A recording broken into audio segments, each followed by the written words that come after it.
날씨가 좀 갑자기 추워졌지요. 이제 겨울을 준비해야 된다고 하는 하나님의 메시지가 아닐까 싶습니다. 우리는 겨울을 준비해야 됩니다. 인생의 겨울도 준비해야 되고요. 우리가 준비할 줄 알 때 준비하는 자가 지혜로운 것이죠. 오늘 또 하나님께 예배 드린 저와 여러분들이 준비된 마음으로 하나님께 예배를 드릴 때 하나님이 기뻐하실 줄로 믿습니다. 오늘 우리가 함께 봉독한 말씀 중심에서 이제 나를 삼킨 열정이라고 하는 제목으로 말씀을 나누겠습니다. 열정이란 어떤 것일까요? 열정이란 어떤 일에 열렬한 애정을 가지고 그 일에 열중하는 마음이다. 그렇게 풀이를 합니다. 어떤 일에 열렬한 애정을 가지고 그 일에 열중하는 마음.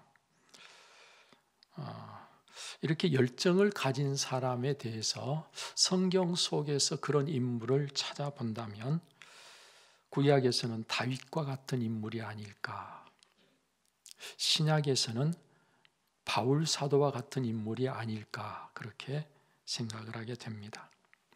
여러분이 아시는 그대로 다윗은 하나님의 이름을 높이는 일에 열정이 있었습니다.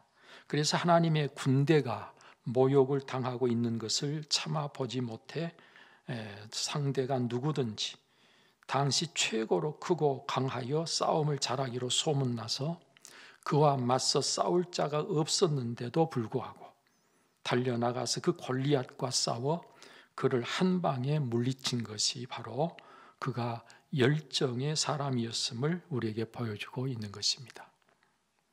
그런가 하면 사울 왕이 자기를 수없이 죽이려고 하는데도 하나님이 기름 부어 세운 왕이라고 하는 사실 때문에 그를 죽일 기회가 자기에게 다가왔음에도 죽이지 않을 뿐만 아니라 그의 옷자락을 조금 잘라 증표를 삼은 일마저도 하나님 앞에 두렵게 생각했던 것을 보면 그가 어떤 사람이었는가를 알 수 있습니다. 다윗은 수없는 죽을 고비를 넘기면서도 하나님을 더욱 신뢰했고 하나님께 자기 사정을 아뢰었고 그리고 하나님을 더욱 높여 늘 찬송하기를 그치지 않았습니다. 우리는 시편에 있는 다윗의 시가 얼마나 많은지 또 그 시편의 영감이 얼마나 깊은지를 보면서 이를 넉넉히 알 수 있는 것이죠. 그는 하나님을 높이는데 그 누구에게도 뒤지지 아니할 만큼 열정을 가진 사람이었다. 우리가 인정할 수밖에 없습니다. 자, 그렇다면 바울 사도는 어떻습니까? 바울 사도 역시 열정으로 하면 그 누구에게도 뒤질 수 없는 인물입니다. 다메섹으로 가는 길에서 부활의 주님을 만나기 전까지는 그 일이 하나님을 위한 일인 줄로만 알고 예수님을 믿고 따르는 자들을 찾아내 형벌을 가하는 일에 가장 앞장서서 열심을 다했던 인물이고요. 부활의 주님을 만난 이후에는 자기가 그렇게도 핍박한 예수님을 증언하는 복음의 일꾼이 되어서 강을 건너고 산을 넘고 바다를 항해해서 죽을 고비를 수없이 넘기면서 소아시아 전 지역과 로마에까지 복음을 전하는 일에 그의 남은 생애를 불태웠습니다. 결국 순교까지 함으로 생을 마감하게 된 것을 우리가 잘 압니다. 여러분, 이렇게 될 것을 알면서도 마치 예수님이 그러셨듯이 바울 사도 역시 가야 할 길을 끝까지 갔던 것을 봅니다. 사도 바울이 그렇게 고백하지요. 나의 달려갈 길과 주 예수께 받은 사명, 곧 하나님의 은혜의 복음을 증언하는 일을 마치려 하면은 나의 생명조차 조금도 귀한 것으로 여기지 아니하노라.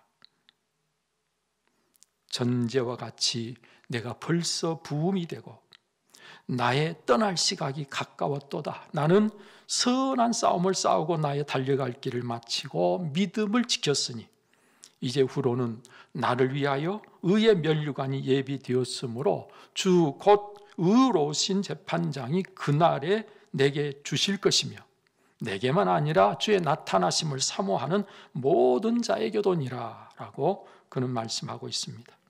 이를 통해서 우리는 그가 어떤 열정의 사람이었는가 하는 것을 익히 헤아려 알 수가 있는 것이죠. 우리가 바울 사도를 통해서 알 수 있듯이 열정은 방향을 잘못 잡으면 매우 지대한 해악을 끼칠 수 있다는 사실을 알게 됩니다. 따라서 어떤 일에 또 무엇을 위해서 열정을 쏟아야 하는가 하는 것이 너무너무 중요한 문제가 아닐 수 없다는 사실을 깨닫게 됩니다. 불의와 불법을 행하고 죄를 짓는 데 열정을 쏟는다면 안 되겠죠. 자, 그러면 우리는 과연 어떤 일에 열정을 쏟아야 할 것입니까? 먼저 우리는 선한 일에 열정을 쏟아야 될 것입니다. 선한 일. 여러분, 그런데 선한 일이라는 게 도대체 무슨 일이에요? 선한 일은 하나님의 일입니다. 왜요? 예수님께서 오직 아버지 하나님 한 분만이 선하다 그랬어요. 따라서 선하신 하나님 그분의 일을 하는 것이 곧 선한 것이죠. 하나님의 일은 사랑하는 것이고요, 구원하시는 것이고요, 살리는 것입니다. 곧 생명의 일이 바로 하나님의 일입니다. 이것이 선한 일이다 그 말이에요. 우리가 하나님의 일을 할 때 어떤 일을 해야 되느냐? 생명의 일을 해야 돼요. 복음을 전하고 전도하는 일, 이게 생명을 위한 일이고 바로 하나님의 일 아니겠어요? 우리는 바로 이와 같은 일들에 열정을 쏟아야 한다 그 말입니다. 그런가 하면 의로운 일에 열정을 쏟아야 됩니다. 의롭다고 하는 것은 올바른 관계를 의미합니다.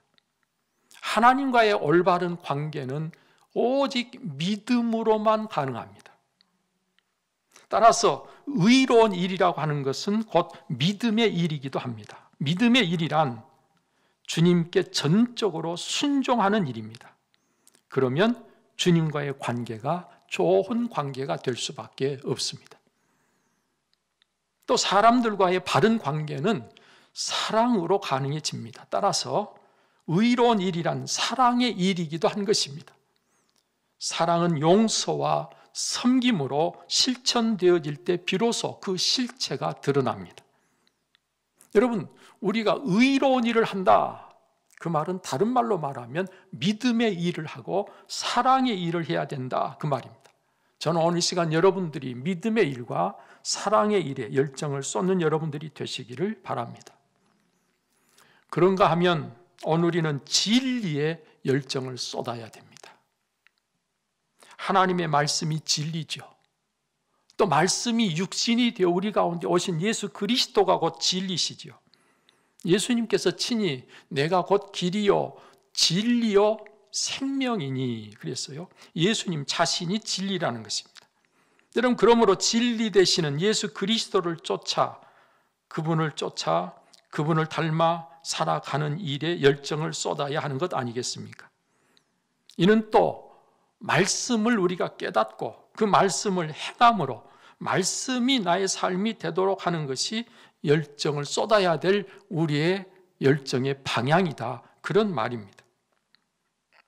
저는 오늘 시간 여러분들이 선한 일을 위해서, 의로운 일을 위해서, 그리고 진리를 위해서 열정을 쏟는 그런 여러분들이 꼭 되시기를 바랍니다. 여기 오늘 시편 본문 말씀을 보면 거기 130절에 주의 말씀을 열면 빛이 빛이요 우둔한 사람을 깨닫게 하나이다 라고 고백하고 있습니다. 정말 그렇습니다. 여러분, 하나님의 말씀은 어느 우리에게 빛입니다. 그래서 주의 말씀은 내 발의 등이요 내 길의 빛이니이다 그랬죠. 하나님의 말씀은 빛입니다. 우둔한 우리를 깨닫게 하는 빛입니다. 우리가 알지 못하던 영적 세계를 알게 하는 빛입니다. 말씀과 함께 성령께서 역사하시기 때문에 그 말씀은 빛이 되는 것입니다. 우리가 깨닫지 못하면 우둔한 짐승처럼 살다가 망할 수밖에 없습니다. 깨닫는 일이 얼마나 중요하고 우리에게 필요한 일인지 모릅니다. 근데 하나님의 말씀이 오늘을 깨우쳐 주는 것이죠. 말씀으로 인하여 깨달아 알고 우둔한 짐승처럼 살지 아니하고 하나님 앞에서 지혜롭게 이 세상을 사는 여러분들이 꼭 되시기를 바랍니다. 또 주의 말씀이 심히 순수함으로 이를 사랑한다고 고백하고 있습니다. 여기서 심히 순수하다, 이 순수하다고 하는 말은 금속을 녹인다, 재련하다, 연단하다 그런 의미가 있는 말입니다. 여러분, 어떤 금속이든 자꾸 녹여서 불순물을 제거해서 재련을 하다 보면 순수한 것이 남게 됩니다. 마치 그처럼 하나님의 말씀은 모든 불순물을 다 제거한 순금처럼 그렇게 순수하다는 거예요. 그래서 내가 그 말씀을 사랑한다는 것입니다. 또 주의 율법, 즉 주의 말씀은 진리이기에 영원한 의가 된다고 말씀하십니다. 우리는 한순간에 빛나고 사라져버리는 그런 것이 아니라 영원한 것이 오늘에게 있어서 가장 가치 있고 의미 있고 중요한 것임을 잘 알고 있습니다. 따라서 하나님의 말씀에 영원한 의의가 있다는 사실을 기억하고 하나님의 말씀을 가까이 하고 하나님의 말씀을 사랑하고 그 말씀으로 인하여 오늘을 사는 그런 내가 된다고 하는 것입니다. 여러분, 이렇게 우둔한 나를 깨닫게 하는 말씀, 진리의 말씀이기에 영원하고 심히 순수해서 사랑하기에 그 말씀을 사모하게 되었고 이제 그 강도가 더하여져서 내가 입을 열고 헐떡였다고까지 고백하고 있습니다. 하나님의 말씀을 사모해서 얼마나 그 말씀을 사모했는지 입을 열고 헐떡였다. 이 헐떡였다고 하는 것은 거칠게 숨을 쉰다는 뜻과 신음하다는 뜻까지 있습니다. 여러분, 말씀을 얼마나 사모했으면 목마른 사슴이 목이 타서 입을 벌리고 헐떡이듯이 여러분 그렇게 목말라 신음하는 것처럼 하나님의 말씀을 사모했을까? 여러분, 이와 같은 사람이 진짜 복 있는 사람입니다. 시편 1편에서 우리가 말씀하잖아요. 복 있는 자가 어떤 사람인가? 복 있는 사람은 악인의 꾀를 쫓지 아니하고 오만한 자의 자리에 앉지 아니하고 죄인의 길에 서지도 아니하고 오직 여호와의 율법을 즐거워하여 주야로 그 율법을 묵상하는 자가 복이 있다는 거 아니에요? 그죠? 오늘 저와 여러분들이 복 있는 자가 되려면 하나님의 말씀을 이처럼 사모하고 이 말씀을 날마다 생각하고 그 말씀으로 오늘을 사는 저와 여러분들이 되어야 한다, 그런 말입니다. 그뿐만 아니라 주의 법, 즉 주의 말씀을 지키지 아니하는 자들로 인해서 내 눈물이 시냇물같이 흐른다. 오늘 시편에 그렇게 고백하고 있습니다. 사람들이 하나님의 말씀을 지키지 않는 것을 보고 얼마나 속이 상했으면 내 눈물이 시냇물같이 흐른다고 고백하고 있겠어요. 여기서 저는 눈물의 선지자 예레미야가 생각이 납니다. 그 역시 하나님의 말씀을 아무리 전해도 듣지 않는 자기 백성을 보며 너무너무 속이 상해서 눈물을 흘리지 않을 수가 없었던 선지자입니다. 예레미야서 9장 1절 말씀에 보면 어찌하면 내 머리는 물이 되고 내 눈은 눈물의 근원이 되고 죽임을 당한 딸 내 백성을 위하여 주야로 흘리는도다. 여러분, 예레미야 선지자가요, 내 머리는 물이 되고 내 눈은 눈물이 근원이 되고 어떻게 하면 하나님의 말씀을 듣지 아니함으로 결국은 죽임을 당하게 될 자기 백성을 위해서 그는 주야로 울 수밖에 없었음을 고백합니다. 예레미야서 13장 17절에 가서 보니까 너희가 이를 듣지 아니하면 나의 심령이 너희 교만으로 말미암아 은밀한 곳에서 울 것이며 여호와의 양떼가 사로잡힘으로 말미암아 눈물을 흘려 통곡하리라고 고백하고 있습니다.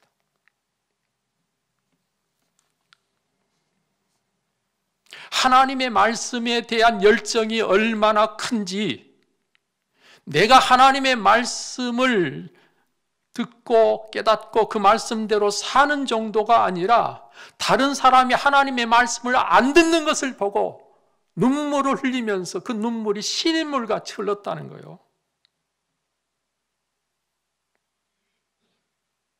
여러분, 이처럼 사람들이 하나님의 말씀을 지키지 않는 것을 속상해하며 눈물을 시냇물같이 흘릴 만큼 말씀을 향한 열정이 특별한데, 이제 거기서 한 걸음 더 나아가서 내 대적들이 주의 말씀을 잊어버렸으므로 내 열정이 나를 삼켰다고까지 고백하고 있습니다.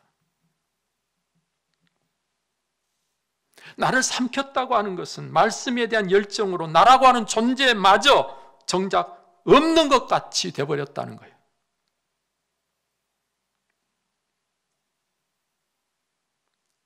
하나님의 말씀을 생각지도 않고 살아가고 있는 사람들, 오늘 이 사람들을 보면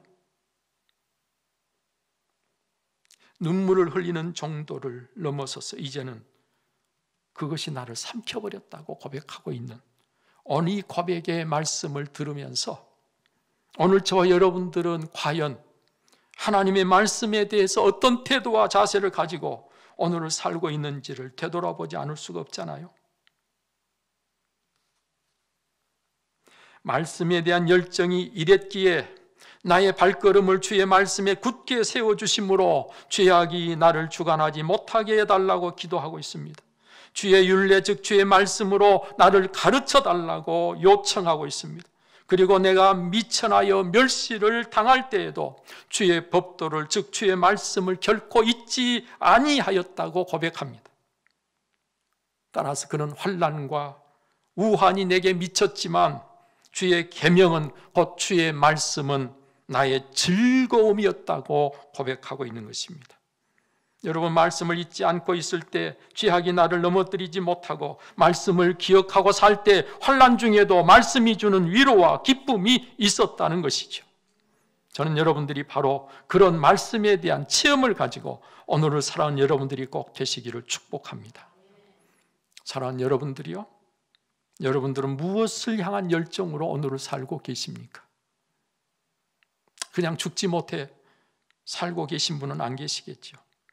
하루하루 산다고 할 것도 없이 버티고 계시는 분은 안 계시겠죠. 여러분, 우리 그리스도인들은 그렇게 살아서는 안 되는 사람들입니다. 우리는 하나님보다는 다른 것을 쫓는 사람들과 같지 않은 정말 특별한 사람들입니다. 얼마나 특별한 거 아니? 하나님보다는 조금 못하지만 세상 모든 만물 중에서는 가장 존귀한 자로 하나님께서 우리를 만들어 주셨습니다. 하루를 살아도 살아야 할 이유가 있고 감당해야 할 몫이 있는 사람들입니다. 그것이 무엇인지 깨닫게 하시고 또 그것을 이루도록 이끌어 살게 하시는 것이 말씀임을 알고 이제 그 말씀을 향한 열정을 먼저 회복하는 여러분 꼭 되시기를 바랍니다. 그래서 오늘 이 시편의 고백이 시편 속에 덮여있는 말씀이 아니라 저와 여러분들의 고백이 꼭 되어지기를 바랍니다. 여러분, 이렇게 살면 견고한 진리 가운데 세워져서 흔들림이 없이 요동치 않는 삶을 살 수 있게 됩니다. 우리가 즐거운 찬송을 늘 부르면서 기쁨을 누릴 수 있습니다. 말씀에서 큰 힘을 얻어서 담대하게 세상을 이기는 자가 될 수 있습니다. 다윗이 시편 19편에서 이렇게 고백하고 있죠. 여호와의 율법은 완전하여 영혼을 소성시키며 여호와의 증거는 확실하여 우둔한 자를 지혜롭게 하며 여호와의 교훈은 정직하여 마음을 기쁘게 하고 여호와의 계명은 순결하여 눈을 밝게 하시도다. 여호와를 경외하는 도는 정결하여 영혼까지 이루고 여호와의 법도 진실하여 다 의로우니 금 곧 많은 순금보다 더 사모할 것이며 꿀과 송이꿀보다 더 달도다. 또 주의 종이 이것으로 경고를 받고 이것을 지킴으로 상이 크니이다 라고 고백하고 있습니다. 말씀을 많은 순금보다 더 사모해야 할 것입니다. 그 말씀을 지킴으로 하나님 앞에서 상이 크다고 하는 사실을 잊지 말아야 될 것입니다. 오늘 시간, 오늘 시편 119편의 고백과 다윗의 고백과 오늘 깨닫는 말씀의 깨달음을 통해서 하나님께서 여러분들이 어떤 삶을 살아야 할 것인지를 알고 그것을 위해서 열정을 불태우는, 그래서 하나님 앞에 섰을 때 여러분들의 삶이 정말 하나님께서 칭찬하시고 상 주시는 축복의 삶이 꼭 되어질 수 있기를 바라면서 오늘도 내가 열정을 쏟아야 될 것이 무엇인가를 분명히 알고 그것을 위해서 여러분들의 모든 삶을 쏟아붓는 축복의 삶을 살 수 있기를 바랍니다. 기도하겠습니다. 살아계셔서 역사하시는 아버지 하나님, 오늘도 하나님께서 우리를 선인도하시고 오늘 또 우리에게 말씀해 주심을 감사합니다. 다윗이 열정의 사람이었습니다. 사도 바울이 열정의 사람이었습니다. 하나님께서 저들을 통해서 이루신 일들을 보며 오늘 우리가 다시 한번 무엇을 향한 열정이 우리에게 필요한가를 깨우쳐 주셨습니다. 주신 말씀대로 다시 한번 새로워지게 해 주옵소서. 주신 말씀대로 우리가 하나님 앞에 쏟아야 될 열정을 쏟아 하나님이 우리를 위해서 행하신 일들을 온 세상 사람들에게 나타낼 수 있는 저희들 되게 하여 주옵소서. 하나님 감사합니다. 늘 말씀해 주심을 감사합니다. 우리의 심령 속에 죄의 말씀이 생명의 말씀, 능력의 말씀 되게 하시고 말씀으로 이 세상을 이기는 우리 모두가 되게 해 주옵소서. 이 모든 거 우리 주 예수 그리스도로 기도하옵나이다. 아멘. 이제는 우리의 구원이시되 날마다의 삶의 본이신 주 예수 그리스도의 은혜와 독생자로 아낌없이 내어주신 하나님의 그 특별하신 사랑과 성령의 감동, 감화, 교통과 충만하심이 오늘도 하나님 앞에 마음을 다해 예배하며 무엇을 위해서 열정을 쏟아야 할 것인지 다시 한번 말씀을 통해서 깨닫고 이제 열정이 나를 삼켰다고 고백한 그 고백을 함께 드릴 수 있기를 원하는 사랑 우리 온 성도님들 심령 위에 저들의 가정과 그 모든 생업 위에 이제로부터 영원토록 함께 하시기를 간절히 축원하옵나이다. 아멘.